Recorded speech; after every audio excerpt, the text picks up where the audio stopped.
তুমি এসে গেছো? দুনি দুনি ঘুমোচ্ছে, তোমাকে অত টেনশন নিতে হবে না। বলছি তোমার আর কতক্ষণ বাকি?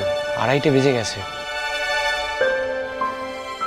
আচ্ছা, দুনি যখন আজ ঘুমোচ্ছেই, এমনিতেই ঘুমোয় না, তখন তোমার কি লাইটটা জ্বালিয়ে রাখা খুব দরকার? ও আচ্ছা ঠিক আছে, আমি এই তো এই দিকে ঘুরে বসছি। নয় তুমি মেঝেতে বসে পড়বো, তাহলে তোমার মুখে আলোটা পড়বে না। পড়াশোনাটা তো সকালবেলাও করতে পারবে। তুমি যখন এখন ঘুমোচ্ছে, তুমিও ঘুমিয়ে পড়ো না, সেটারও তো দরকার আছে নাকি? তোমার একটা ডিস্টারবেন্স ক্রিয়েট না করলে চলে না, তাই না? পেশেন্ট বেড়ে গেছে সকাল থেকে, আমারও তো কম ধকল যায়নি, আমারও তো ঘুমের প্রয়োজন নাকি? ও Durjoy, I am very very very sorry. আচ্ছা তুমি আমাকে 5 মিনিট দাও, এই তোমার হয়ে এসছে। তুমি উঠে পড়বে, তারপর তোমার সারা রাত ঘুম হবে না, তোমারও তো ঘুমের প্রয়োজন। নাহলে সকালবেলা সামলাবে কি করে সমস্ত কাজ? তুমি তার ওয়ান্ডার ওম্যান নাও। কি করবো বলো তো, এইটুকু সময়ের মধ্যে তো আমাকে প্রিপারেশন কমপ্লিট করতে হবে।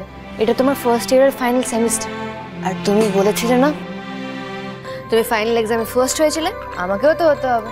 মানে তোমার জীবনের আসল লক্ষ্যটা হচ্ছে আমার সাথে কম্পিটিশন করা, তাই তো? মানেটা কি দুর্জয়? আমি শুধু বললাম যে তুমি আমার ইন্সপিরেশন। তুমি কেন ভাবো বলো তো তোমার আর আমার মধ্যে কম্পিটিশন হতে পারে?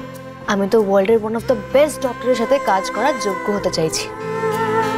প্রতিটা সেমিস্টারে যদি আমি রেজাল্ট ভালো করতে পারি, তাহলে ন্যাচারালি আমার নাম্বারও ভালো আসবে, তাই না বলো? এতে আমার এমএস পড়তেও সুবিধে হবে। আর এই কদিন তো একদম পড়াশোনা করতে পারি, ডেলিভারির কয়েকটা দিন আগে পর্যন্ত কিচ্ছু পড়ি।